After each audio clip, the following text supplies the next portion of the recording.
Showdown at the Apollo. Hillary Clinton focusing today on New York, the second biggest prize in all of Democratic presidential politics.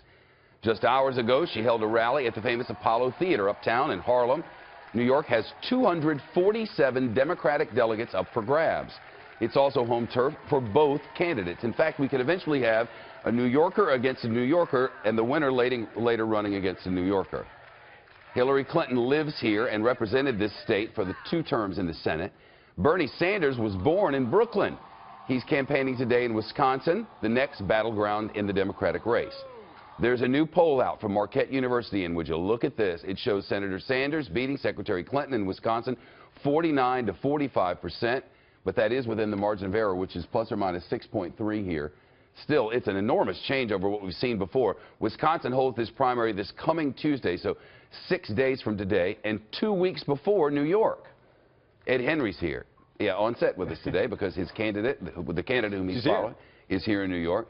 If Wisconsin's next week, Hillary's focusing on New York. That tells us something. It tells us maybe she thinks Wisconsin's not going to be so nice. So let's start focusing on the next prize, which, as you say, is much bigger, almost 250 delegates at stake. And what she's doing is trying to exploit a big advantage she has with African-American voters. If you saw her today, she's in Harlem, as you mentioned, with Congressman Charlie Rangel at a bakery, then going to the Apollo Theater. And this is an advantage she had that carried her through the South. Sanders basically didn't compete through most of the Deep South because of the African-American vote and the advantage Clinton has. And so she's in New York trying to lock that down while Sanders is in Wisconsin making sure that that lead sticks. Watch.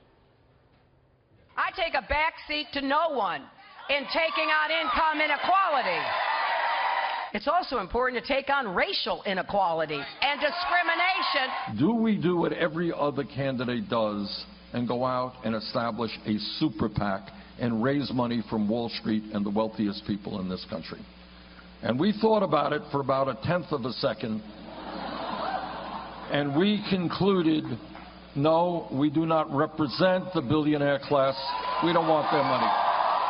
So Wisconsin is next, and yet Hillary Clinton's here today, tomorrow, and as just announced a moment ago, she's going to be in Syracuse, upstate New York, on Friday. So 3 straight days campaigning in a state that you think she probably would have locked up a long time ago. It suggests she's at least a little bit nervous about it. And New Yorker Hillary Clinton has an ad out, not against New Yorker Bernie Sanders, but against New Yorker Donald Trump. That's right, another New Yorker. And what this is about is she sees a chance here to unite Democrats. This race has gone on much longer, and if she attacks Bernie Sanders in the ad, that might backfire with the left. She wants to bring those people in if she gets this nomination. Going after Trump, the left loves that, and here's what she did.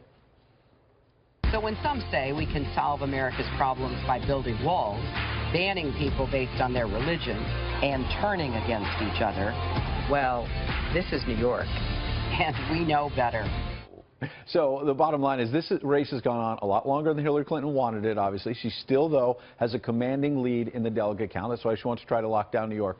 If there's one thing that unites Democrats right now, it's Donald Trump. Going after him. If they think that's not going to get out the Democratic base, they're crazy. Exactly. Hillary Clinton is now reacting, has in the last 15 to 20 minutes or so, to what Donald Trump said about abortion and punishment for women. And she said, quote, just when you thought it couldn't get worse, horrific and telling, -H, her initial, meaning this is a tweet directly from her. Look, this is, you know, kind of a softball down the middle for Hillary Clinton, and this is what the Clinton camp is banking on. She has had a rougher stretch as a candidate, but appears to be getting closer and closer to getting the nomination. If Donald Trump's the Republican nominee and is saying things like this, whether you agree with him or disagree with him, it's the kind of thing that plays right into what Hillary Clinton will do in a general election to get women to turn out and beat them. Ed, thank you. Good to see you. Enjoy the city. It's a beautiful day. It really is. Wow.